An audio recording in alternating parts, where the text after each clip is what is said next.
पुर्याउने कृष्णजीलाई गोकुल पुर्याउने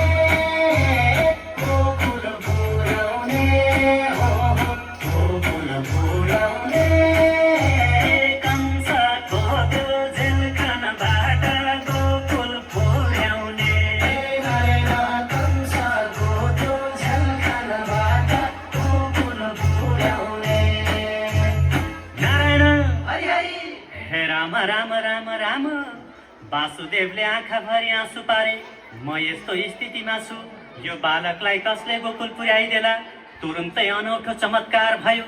हात खुट्टामा बाँधिएका सङ्ला खोलिए वासुदेवले कृष्णजीलाई समाति हिँड्न खोजे जेलका फलामे ढोका खुले अघिसम्म खडा द्वारे पाले निद्राले घुर्न थाले मुसलधारे झरी रोकियो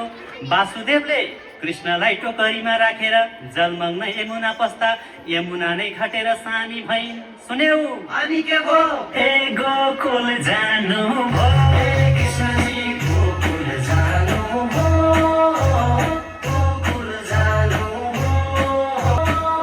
ए यशोदाको काखमा खेल्न गोकुल जानु भो ए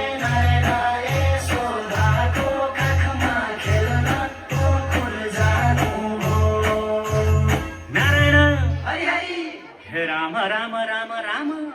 बहिनी देवकीको गर्भबाट जन्मिने 8औं सन्तान कंसको काल जन्मेका 7वटा अबोध शिशुहरू मारेको कंसले अब 8औं सन्तान जन्मेको थाहा पाई बहिनी देवकीको अघि आयो नवजात शिशु हातमा लियो 8औं सन्तान त बालक जन्मनु पर्ने अचम्म बालिका कसरी भयो कंस अट्टहास हाँस्यो मेरो काल बनेर आएकी त भनी भुइँमा पछार्न खोज्दा के भयो भन्नुस् न ए भयो अचम्म